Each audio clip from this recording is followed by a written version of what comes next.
Pakaian berbentuk tunik atau jubah panjang digunakan oleh berbagai peradaban kuno, seperti Yunani, Romawi, dan Mesir. Celana pendek sebagai bentuk pakaian yang mempermudah gerak baru muncul ketika manusia mulai aktif dalam aktivitas fisik, seperti berperang, bekerja di ladang, atau olahraga.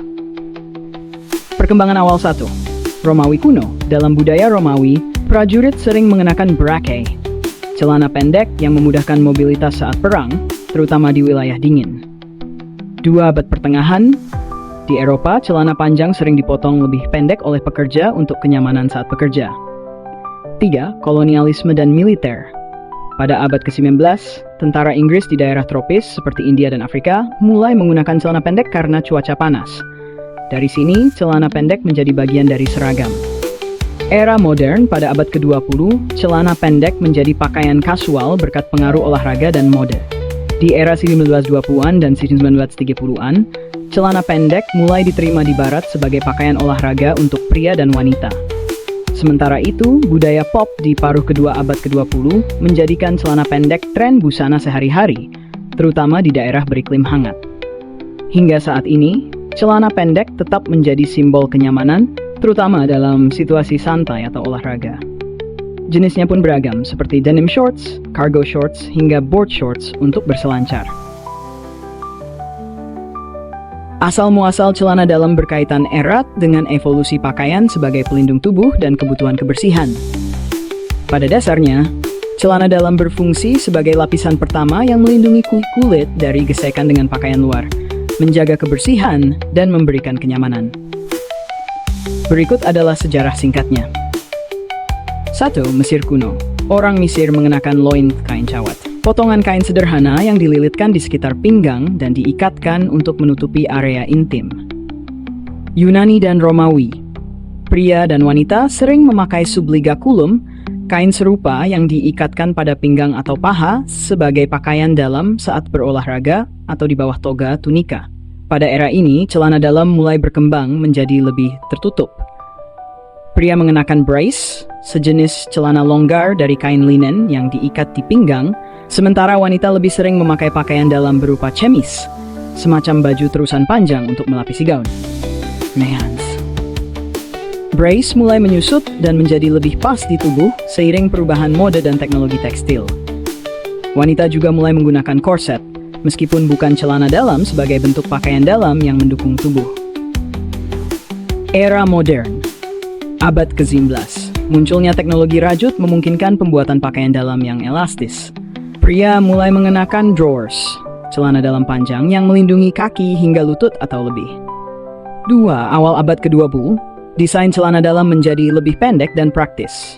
Pada 1930-an, celana dalam pria modern, brief, diperkenalkan di Amerika Serikat oleh merek Jockey. 3. Pasca Perang Dunia II, celana dalam wanita berkembang dengan munculnya bahan elastis seperti nylon dan desain yang lebih feminin seperti panties, slip, dan thong. Saat ini, celana dalam menjadi bagian esensial dari pakaian sehari-hari, tersedia dalam berbagai bahan, desain, dan fungsi. Dari bahan katun yang nyaman hingga bahan sintetis untuk olahraga atau pakaian dalam khusus untuk keperluan medis, evolusinya mencerminkan kebutuhan akan kenyamanan, mode, dan fungsi.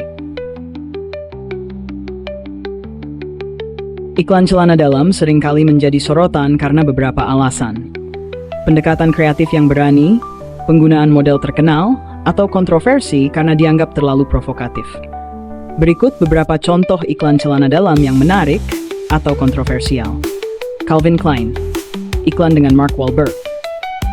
Iklan ini menampilkan Mark Wahlberg yang saat itu seorang rapper bersama supermodel Kate Moss. Foto hitam putih mereka dalam pose intim membuat gebrakan besar. Mengapa menarik? Memberikan kesan seksi dan edgy yang membangun citra Calvin Klein sebagai merek mewah. Menjadi salah satu kampanye ikonik dalam sejarah iklan. Kontroversi.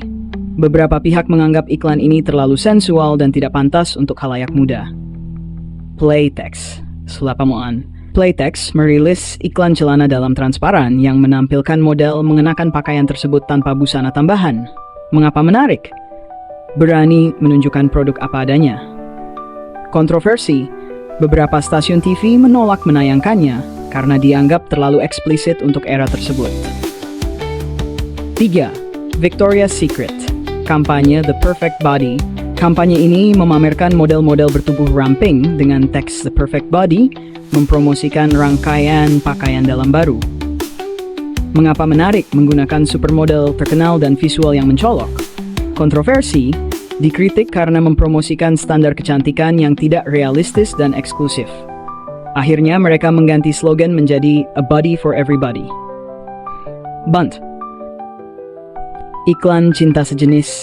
Bonds menampilkan pasangan sesama jenis dalam iklan pakaian dalam mereka, menunjukkan momen santai dan penuh kasih. Mengapa menarik? Mendukung inklusivitas dan keberagaman. Kontroversi, meskipun banyak mendapat pujian, iklan ini memicu kemarahan dari kelompok konservatif yang menganggapnya tidak pantas. 5. Slogi. Kampanye Show It Off. Slogi mempromosikan celana dalam dengan foto close-up area pinggul model yang mengenakan produk mereka, dengan slogan yang menantang. Mengapa menarik? Desain minimalis yang berfokus pada produk. Kontroversi, dilarang di beberapa negara karena dianggap tidak sopan dan terlalu seksual. Iklan celana dalam sering berada di persimpangan antara seni, kreativitas, dan kontroversi. Merek seringkali memanfaatkan kontroversi ini untuk mendapatkan perhatian luas, meskipun risikonya adalah backlash dari publik atau regulasi pemerintah.